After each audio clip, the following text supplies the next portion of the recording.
Let's together take this class as an opportunity to transform ourselves, because ethics, integrity and aptitude is less of learning and teaching. It is more of imbibing. If you have integrity, you have it. If you don't have it, you can't show it. It will not show up in your character. Are you getting it? So basically, I would like to attract your attention towards certain crucial facts and observation which will enable you to understand what is required to have a good score in this paper. And if you have a good score in this paper, not only that you are benefited in the examination level, but you are benefited in all walks of life. And it will require some amount of practice. Practice of that conduct which you are capable of doing, and many of which you are doing also. You simply need to know that what conduct is a good conduct, and then start practicing it. Are you getting it? It will keep you stress-free. It will make your life wonderful. It will take you to the level next of existence. Right? So it is less about teaching and learning. It is more about transforming ourselves. So let us take this an opportunity of transforming ourselves. Right? So if you look at the trend of scoring pattern since 2013, when this paper was introduced, I find a remarkable correlation which cannot be said to be a coincidence, that students who have scored more than 50% marks in ethics, students who have scored more than 50% marks in ethics, when I say 50% plus, I mean top 30, yes, right? They also happen to be those who have scored more than 185 marks in interview. 99% of them. Now can this be a coincidence? कि जिसको paper 4 में अच्छा number आ रहा है, one who scores good in paper 4 also scores good in interview. Can this be a coincidence? No. No, it's a correlation. So if you ask my opinion, out of my limited knowledge and experience in this paper, I can claim with great authority that ethics, integrity and aptitude is nothing but it is your written interview. While your interview, that is personality test, is verbal, this one is just written interview. They would simply see your characteristics. When I say characteristics, they will see your character. Are you getting it? And it is not at all possible to bluff the examiner, to deceive the examiner. It's not possible. The paper itself is designed in such a manner that any kind of discrepancy in thoughts and action will be revealed. So what you are thinking and what you are doing has to be integrated. There must be integrity in thoughts and action. So if you have to do the right action, first of all, you have to cultivate the right thought. There is no way out. So it is not possible to deceive the examiner. Being a psychologist, I am telling you, it's not possible. Right? So when you can't deceive the examiner, let's be one what they are looking for. Let's be one what they are looking for. They are looking for good officer-like qualities. They are looking for those officers who also have the attitude of serving the society, servitude. Are you getting it? So this was the first observation, that more than 50% marks in ethics paper also guarantees more than 185 marks in interview, which shows that there is a correlation between these two. So interview is your personality test, which is taken verbally. Ethics will be personality test, which will be taken in written. That's it. Okay? You must know about interview. It lasts for 20 to 30 minutes roughly, and they get to know your in and out. Those 5 wise people in the interview board who have met at least 10,000 people across their career. Good people, bad people, cunning people. They are untrained psychologists and better than the trained ones. They're untrained psychologists. You can't deceive them. 35, 36 years of public dealing leaves them with enormous experience to judge your character. So 25 minutes is a too long time. They develop an opinion about you within first 5 minutes of your conversation. The first 5 minutes of discourse will reveal what you are. Are you getting it? That is why I said in the very beginning that let us take this session as an opportunity to transform ourselves. Okay? So now, first of all, I would talk about the distribution of marks in this paper, and then I will talk about the approaches which are required, to complete this paper. So paper 4,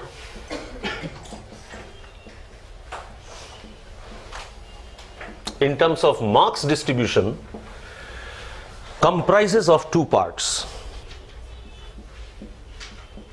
One is the concepts and theories.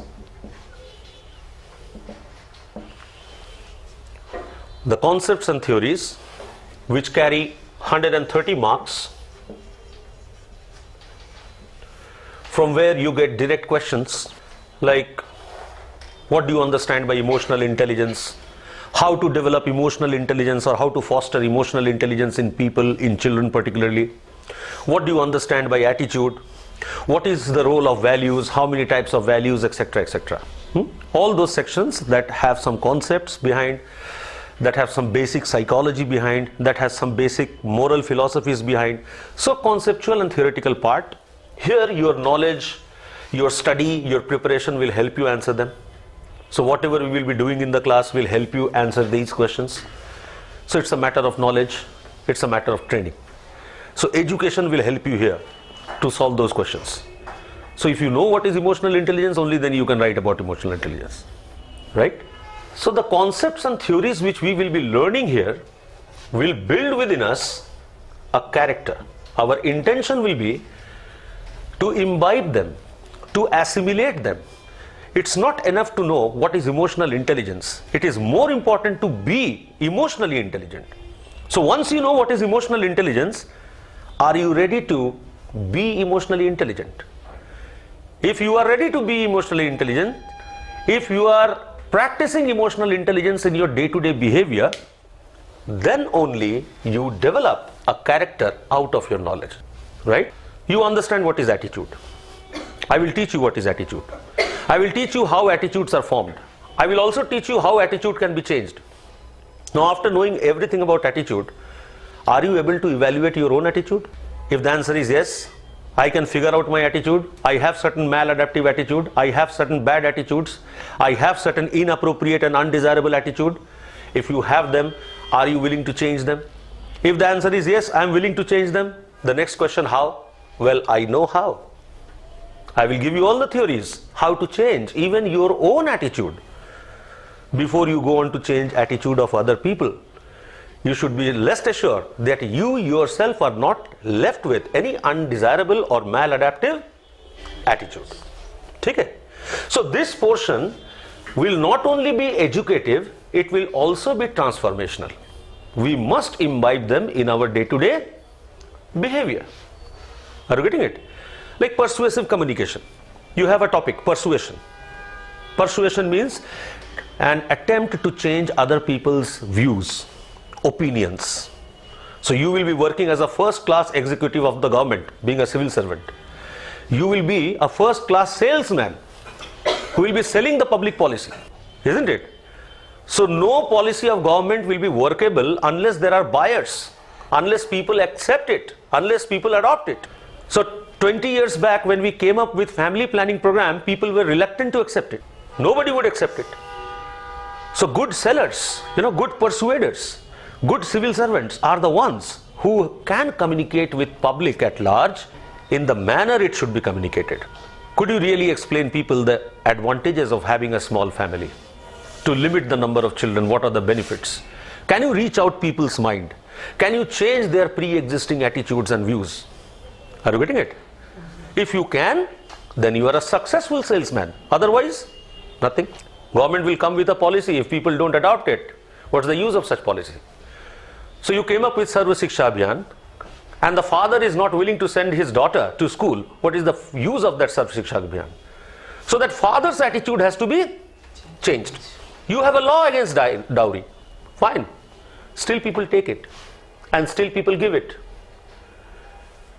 It's easily demanded and easily accepted. So will the law work unless people themselves buy the law, accept the law? Are you getting it? And implement and use the law. Okay? So these concepts and theories worth 130 marks will build a character within you, and the case study.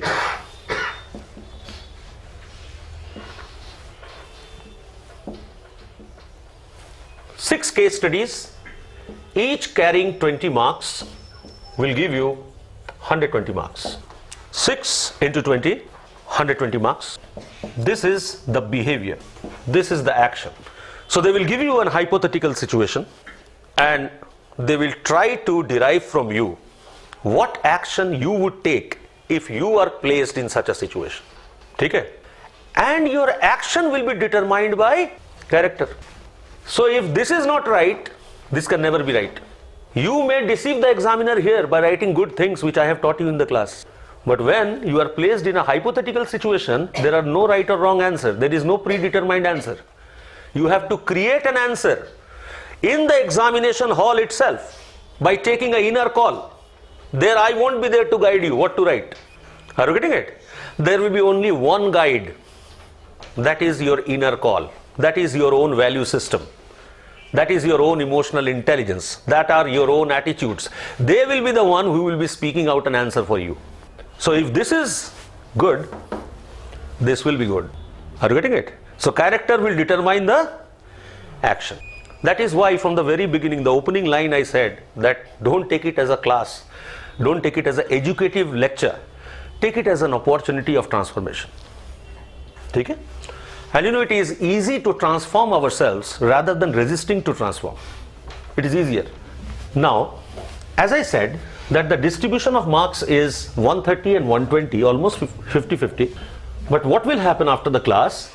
Your knowledge on the concepts and theories will expand to such horizons, to such extent, that you will feel tempted to begin the paper. In the examination, you will feel tempted to begin the paper with concepts and theories. Because here you will have lot of knowledge.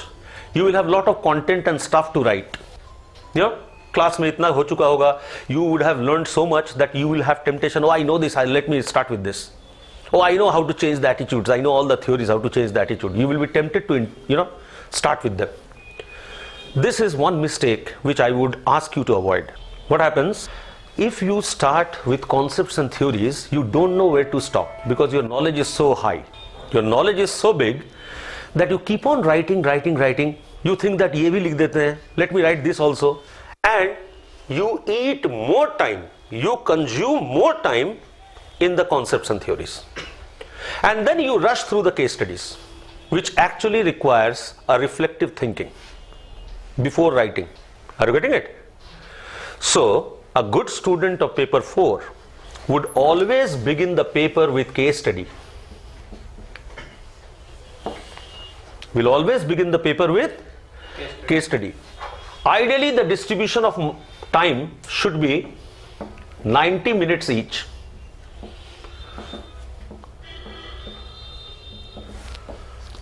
But in case study, even if it consumes 10 minutes more, 100 minutes, go for it.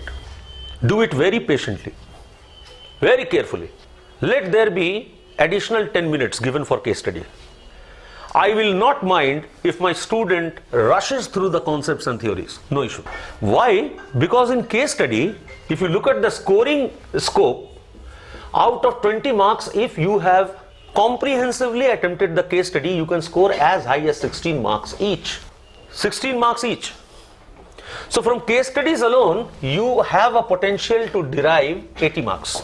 80 marks. And say another 70 marks from concepts and theories. Out of 130, if you get 70, what is the grand total? 80 plus 70? 150.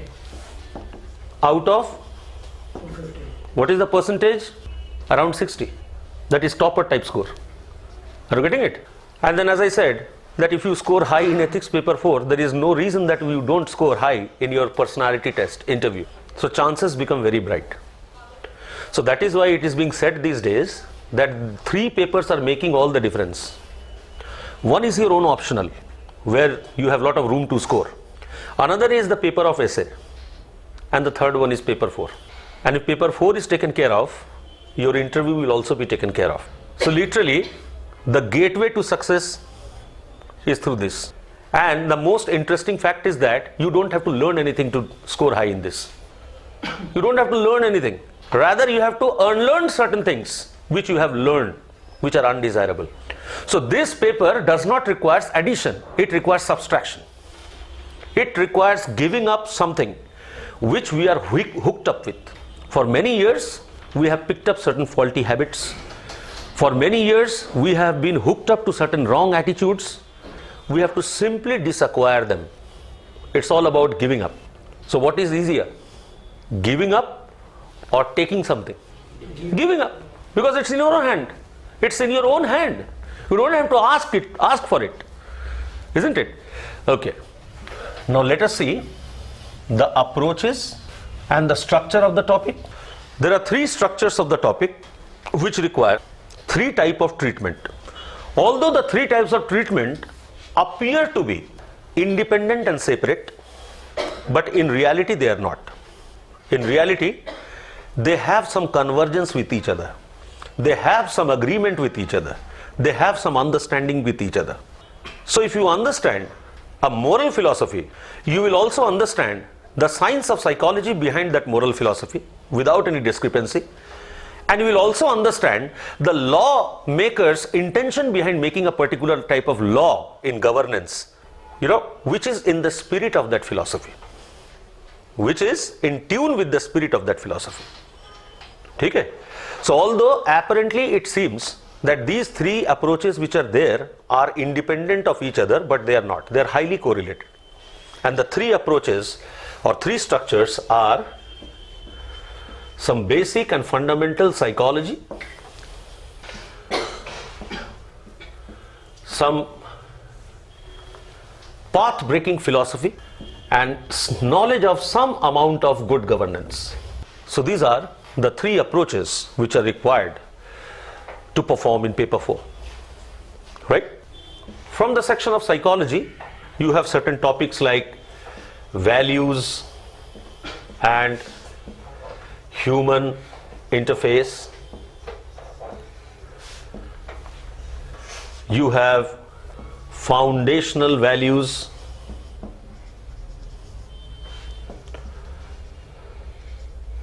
or aptitudes of civil servant. Then I will write it here. You have attitude, its structure and its functions.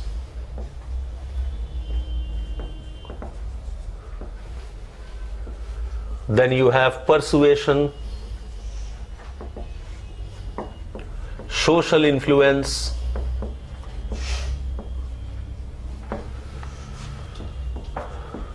then emotional intelligence,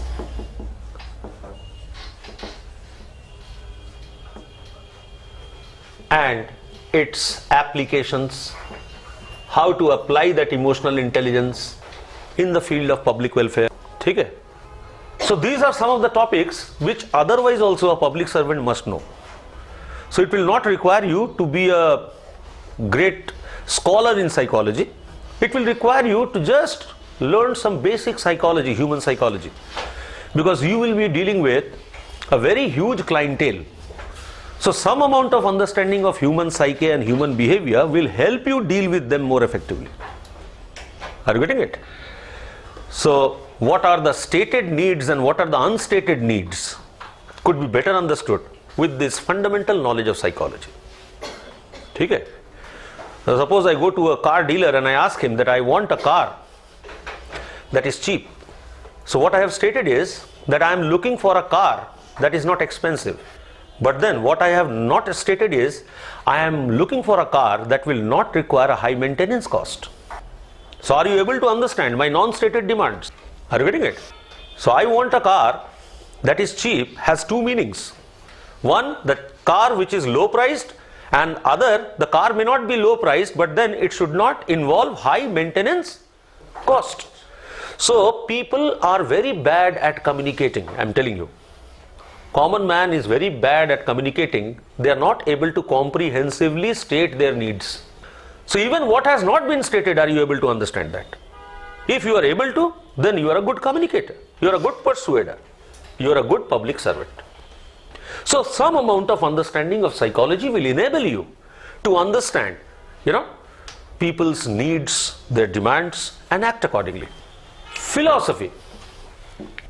In philosophy, they have written 4 or 5 different languages, but all point towards the same. For example, in your syllabus it has been written, lessons from the life of great men and great administrators.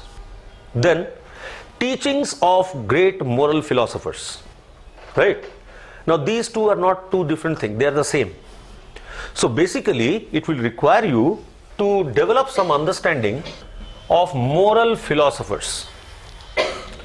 Some moral philosophers come from West. So Western moral thinking or Western moral thinkers, what have they advocated, what they have suggested, how they define morality, what is the ethical conduct according to them, and some Indian moral thinkers. What is morality according to them? Say Vivekananda, say Mahatma Gandhi, right? Now generally, what I have found in my students who also have philosophy as their optional subject, they wrongly assume that Western moral thinking and Indian moral thinking are mutually contradictory. Okay? They wrongly assume that Western moral thinking and Indian moral thinking have mutual conflict between them. But if you ask me my opinion, they adopt 2 different paths to reach the same goal.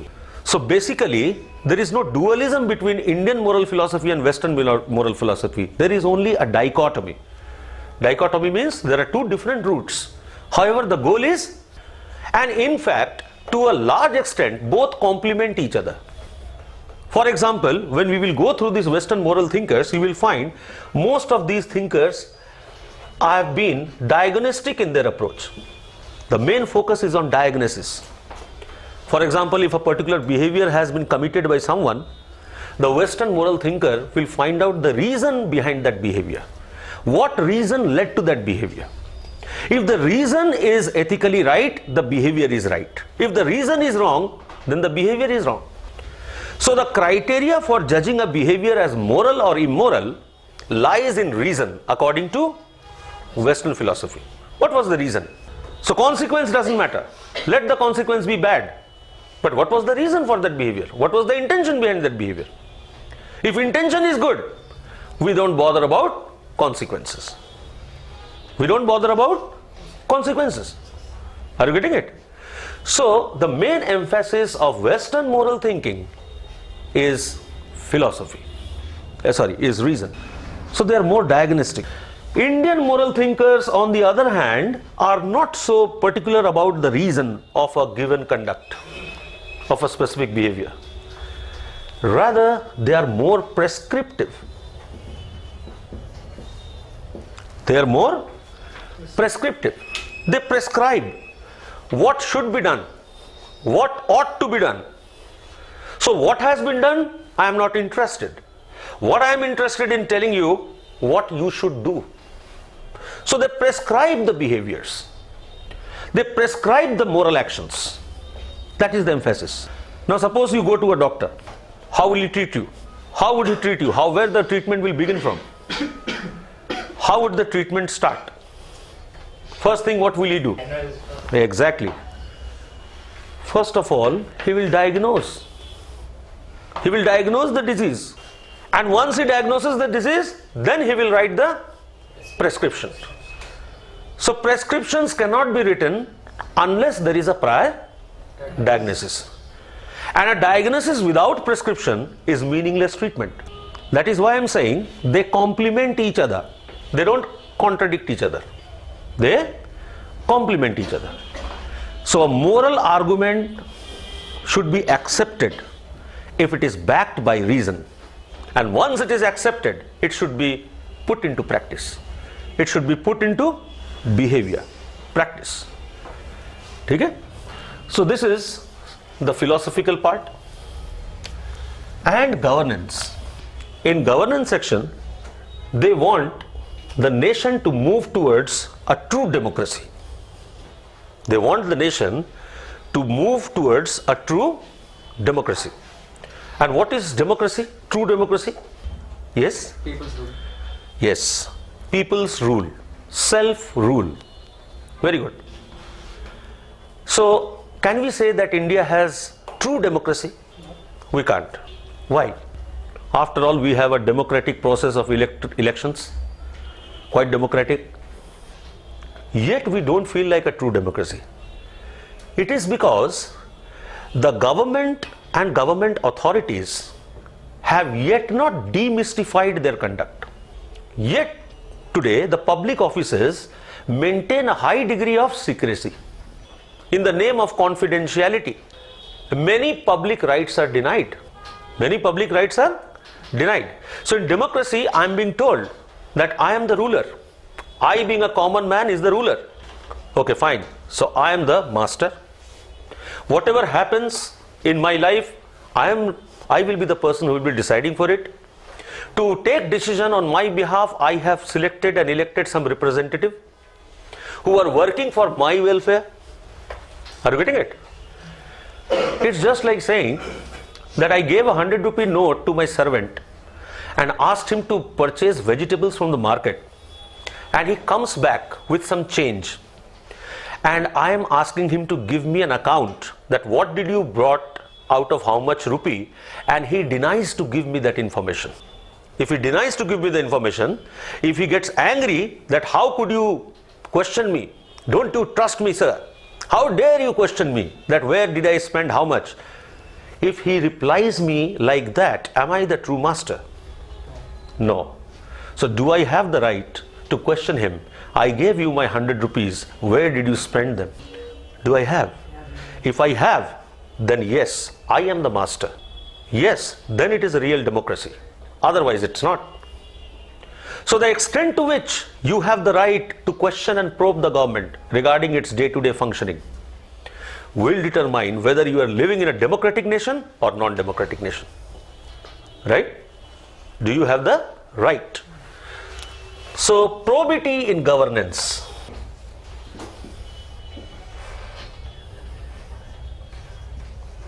The extent to which people enjoy the right to probe the government, that is Right to Information Act 2005.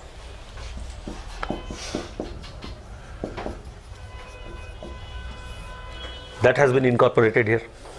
Ethics in administration. Ethics in public dealing. So for a good administration, what should be the ethical standards maintained? How to ethically manage the issues that come across? Ethical management. Okay? And then citizen charter. Citizen charter is a system of governance in which the civilians will decide on the matters that affect them. Okay? So not only government officials, not only the political leaders, but also the common man will be a part of the decision-making body. The decisions which pertain to their lives, the decisions which affect them directly. Are you getting it? So suppose a bridge has to be constructed, what should be the location of that bridge? If I have fund with which I can construct only one bridge, if the government has fund to construct only one bridge, which area should be chosen so that maximum people can be benefited? So people should also have a say in that. People should also have a opinion in that. Suppose I am making a law that anybody who applies for a passport will definitely get it within 45 days. Then who has given me the right to decide that 45 days? Have I asked people, are they satisfied with 45 days duration? If people are also okay with it, yes, go for 45 days, it's fine. But if people say no, it should be 40 days, then definitely I am being arbitrary in making such decisions. So, citizens' charter is people's participation in decisions of government, direct participation of people. Okay, so all these efforts are basically an attempt to make India a true democracy. Now, before I move ahead, I would want you to know something about ethics, morality and law. Can you distinguish between them? Law is a set of rules and regulations. Yes, law is a set of rules and regulation which apply to all and which is enforceable. So law is basically documented, law is basically codified, isn't it? Law is a legal document, isn't it? It is codified, it is written somewhere, it has got some legal sanctity, it can be enforced. Okay? And what is ethics? Values. Okay, ethics are values of individual or society. Yes, ethics are conventions and norms that are acceptable at a given point of time in a given society. Ethics is conventions and norms which are acceptable in a given society at a given point of time. So these conventions and norms change as the society transforms, and they vary from society to society, from culture to culture. For instance, the ethical norms that are in practice in India may not be the same as they are in practice in America. Like in India, it is quite ethical that the husband working outside for the family and the mother giving up her job to take care of the child after they have a baby. Are you getting it? So the mother will be taking care of the child, the home, because she is a woman. While the father will not give up his job, he will continue to work. It is quite ethical in India. It may not be equally ethical in America. In America, if the child has to be taken care of, then both husband and wife must sacrifice.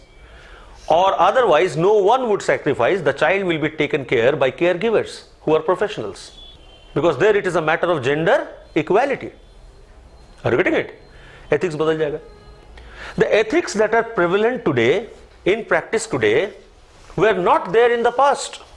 So it was quite ethical for Lord Rama to leave Sita, on the charges, that she is no more pure.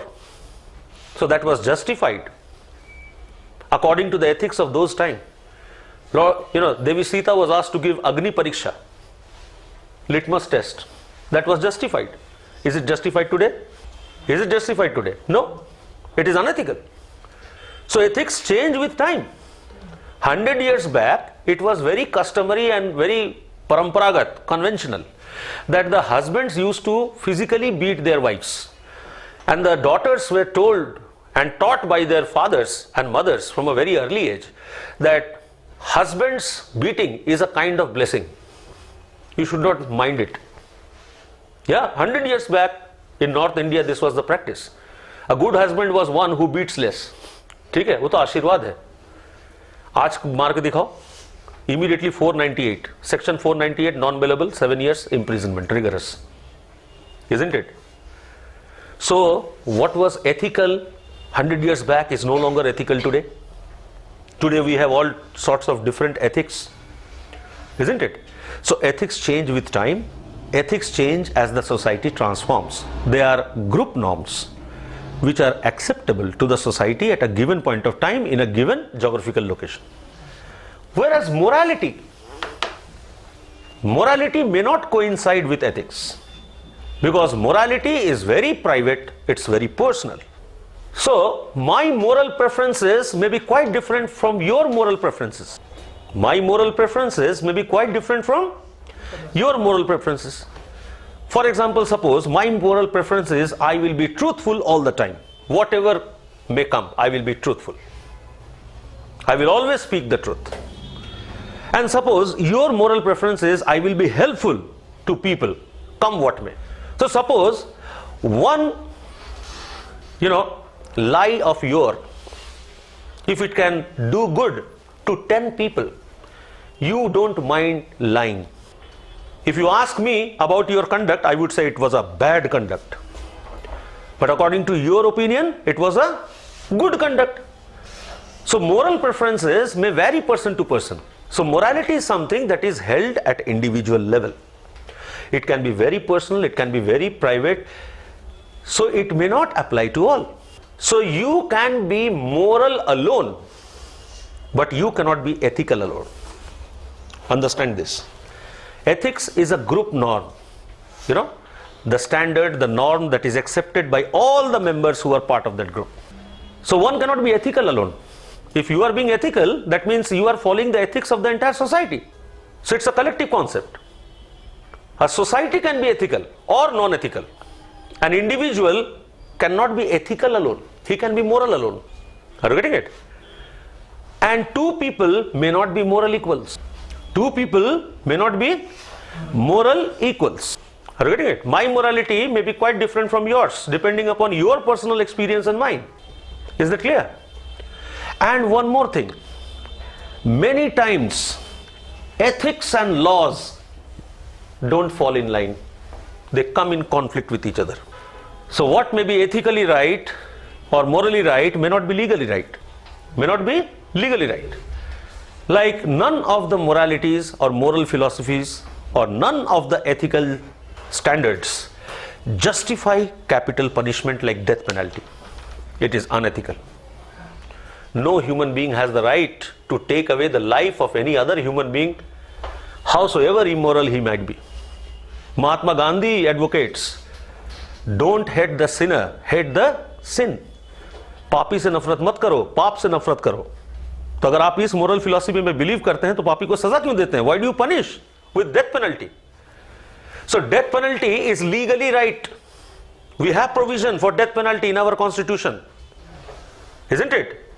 But ethically, it's not. Morally, it's not. Euthanasia. Euthanasia. Say, suppose you have a patient. Suppose there is a patient who is terminally ill. Now, who is a terminally ill patient? Terminally ill patient means whose treatment is not possible in medical science. Suppose end stage cancer. And he is in great pain. And he is requesting the doctor for extra dose of opium so that he can have a painless death. And the doctor denies, saying that, well, it is against medical ethics. It is against the law. Now you tell me, the demand of the patient, is it right or wrong? Ethically it is right. When you can't treat me, why are you giving me pain? Give me some extra dose of opium, painkillers, so that I can die. When you can't give me life, can you give me painless death? Ethically his demand is right, but legally doctor cannot do it. So ethics and law often come in mutual conflict. And you will be given such case studies wherein you have to show that where do you stand? You stand with the law or you stand with ethics? Okay? You have to make a choice. So there the choice is very simple. You don't have to stand by anyone. You have to say, as a civil servant, as a public servant, I will be taking the course of action that is prescribed by the law. But if I am a common man and my personal opinion is asked, I find this ethically right, morally right. Are you getting it? So you have very explicitly mentioned your intentions. As a civil servant, this will be my position. As a common man, if you ask me, this is my opinion. Getting it? So, with this broad understanding, we will begin with the topic. Today I'll just start the topic. We'll start from here and then sequentially we will move. Regarding books and references, there are quite a lot of books available in the market. You may read them if you wish to, but then what I find that the topics of relevance are very less in those books. So it will be more of reading and less of use. So better choice will be that if you can get the books of 11th and 12th class NCERT psychology, then you will find some of the topics from here written in a very effective manner. And apart from that, I will be providing you with entire content, study matter, which is quite crispy. Crispy means quite condensed, not bulky, and which is to the point, precise. So whatever can be known in this paper of topic of ethics, you will know it from those content. So don't bother about the content, the material. From my side, I don't refer to any specialized book. If you want, you may go for NCERT psychology, 11th, 12th.